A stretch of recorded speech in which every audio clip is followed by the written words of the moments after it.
Broke and homeless in the Philippines. It's a story that we hear occasionally, and there are a couple of those stories making the rounds right now.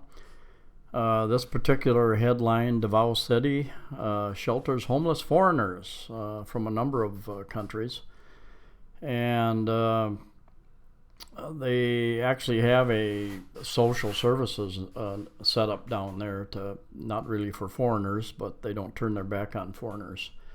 Fortunately, we don't hear this story very often, because most of the people who come here, of the millions and millions of visitors, most people do have a backup plan. They've got either cash savings put away, thousands of pesos and dollars, and or they have credit cards, and or they have family and friends back home that can help them out in a rough time.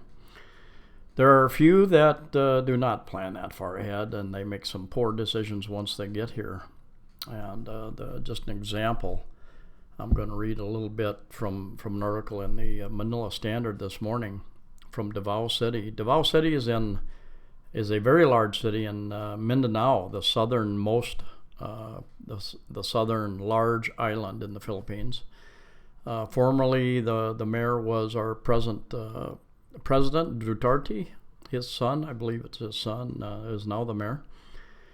And they run one of the cleaner cities. There's various rumors about extrajudicial killings that were used to clean up the drugs and crime and that sort of thing. That's a discussion for another day. Anyway, Davao City, here's part of the article. The local government of Davao continues to provide temporary shelter and medical attention to homeless nationals in Davao City while they await repatriation and assistance from their respective embassies. Aside from the three foreigners, the German, Peter Momberg, and Americans Hoyle Caldwell and Ronald Kennedy Jr., who have been placed in the care of the City Social Services and Development, which is CSSDO. Initials after a series of misfortunes. An Australian has sought refuge in the CSSDO Center. According to CSSDO, 52-year-old Mervyn James Edwards refused to go back to Australia despite his embassy's interventions. Edwards said he wanted to work as a city government doctor. He reportedly left the center after a fight with two other expats. Always something to look forward to. You're broke and homeless, and now you need to fight with some other expats. It said Edwards still goes to the center for a meal and frequents two popular fast food restaurants for Wi-Fi connection for his laptop. Meanwhile, Momberg, 52, who recently sought the help of a local radio station and earned sponsorship for his plane fare to Manila, had his hopes cut short because the German embassy delayed his trip for lack of a facility in Manila to accommodate him. He's waiting for the embassy's conclusive response to the airfare request. Though his embassy has notified his immediate relatives, they have not expressed willingness to financially support his homecoming. No kidding. I'm sure they warned him ahead of time. I'm sure they warned him. You're making a foolish mistake. You can't afford it. You don't know what you're getting yourself into. Anyway, they're not willing to help repatriate him. Momberg was rescued while roaming the city for days, distraught and hungry. Suffered from depression, attempted suicide after he broke up with his girlfriend from the island garden city of Samal.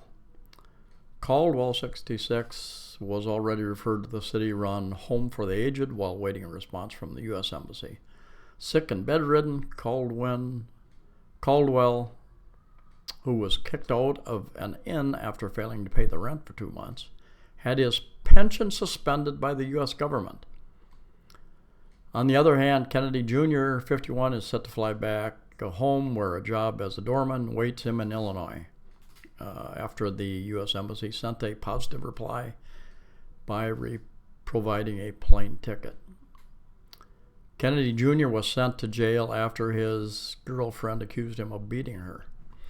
So there's lots of things that can go wrong here, even if you're not guilty of something. If you stop providing for somebody, you have a fight, and they might try to accuse you of something to get you to pay up additional funds. So just be careful what you get yourself into. They're being afforded their basic needs, including referrals to the city health office for checkup and provisions of medication.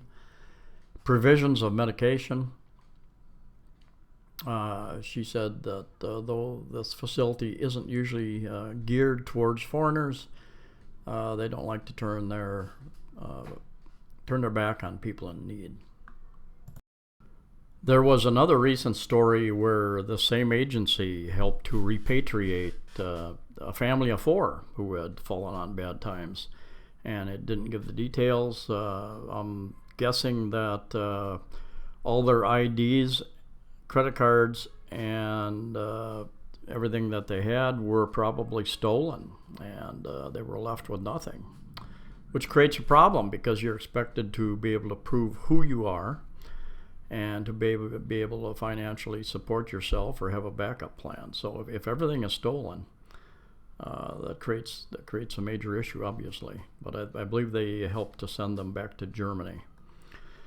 So those things having been said, I just really highly recommend that when you're thinking about coming over for the first time. I actually did come over planning on staying here.